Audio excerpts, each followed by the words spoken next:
आयुर्वेद में अश्वगंधा सदियों से दवा की तरह इस्तेमाल हो रहा है, लेकिन हाल ही में food safety and standards authority of India यानी FSSAI ने अश्वगंधा के इस्तेमाल को लेकर गाइडलाइन जारी की है।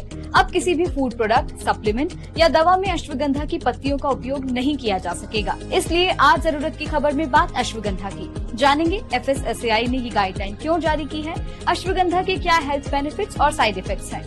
एक्सपर्ट डॉक्टर PK श्रीवास्तव के मुताबिक कुछ कंपनियां फूड प्रोडक्ट्स में अश्वगंधा की पत्तियों और उनके एक्सट्रैक्ट का इस्तेमाल कर रही थी, जबकि इसकी इजाजत नहीं है। न ही उसकी पत्तियों के प्रभाव और सेफ्टी को लेकर पर्याप्त साइंटिफिक सबूत हैं। 2016 के रेगुलेशंस में केवल अश्वगंधा की जड़ को ही इस्तेमाल के लिए मंजूरी दी गई है।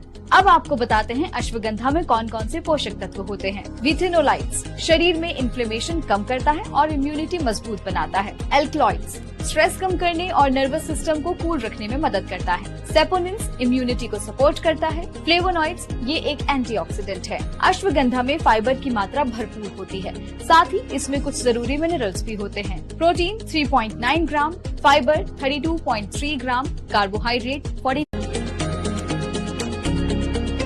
आयुर्वेद में अश्वगंधा सदियों से दवा की तरह इस्तेमाल हो रहा है, लेकिन हाल ही में food safety and standards authority of India यानी FSSAI ने अश्वगंधा के इस्तेमाल को लेकर गाइडलाइन जारी की है। अब किसी भी फूड प्रोडक्ट, सप्लीमेंट या दवा में अश्वगंधा की पत्तियों का उपयोग नहीं किया जा सकेगा। इसलिए आज जरूरत की खबर में बात अश्वगंधा की। जानेंगे FSSAI ने ये गाइडलाइन क्यों जारी की है, अश्वगंधा के क्या हेल्थ बेनिफिट्स और साइड इफेक्ट्स हैं। एक्सपर्ट डॉक्टर PK श्रीवास्तव के मुताबिक कुछ कंपनियां फूड प्रोडक्ट्स में अश्वगंधा की पत्तियों और उनके एक्सट्रैक्ट का इस्तेमाल कर रही थी, जबकि इसकी इजाजत नहीं है।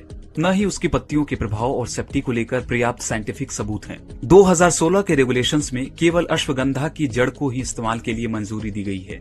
अब आपको बताते हैं अश्वगंधा में कौन कौन से पोषक तत्व होते हैं। विथेनोलाइट्स शरीर में इन्फ्लेमेशन कम करता है और इम्यूनिटी मजबूत बनाता है। एल्कलॉइड्स स्ट्रेस कम करने और नर्वस सिस्टम को कूल रखने में मदद करता है। सेपोनिन्स इम्यूनिटी को सपोर्ट करता है। फ्लेवोनॉइड्स ये एक एंटीऑक्सीडेंट है। अश्वगंधा में फाइबर की मात्रा भरपूर होती है, साथ ही इसमें कुछ जरूरी मिनरल्स भी होते हैं। प्रोटीन 3.9 ग्राम, फाइबर 32.3 ग्राम, कार्बोहाइड्रेट 40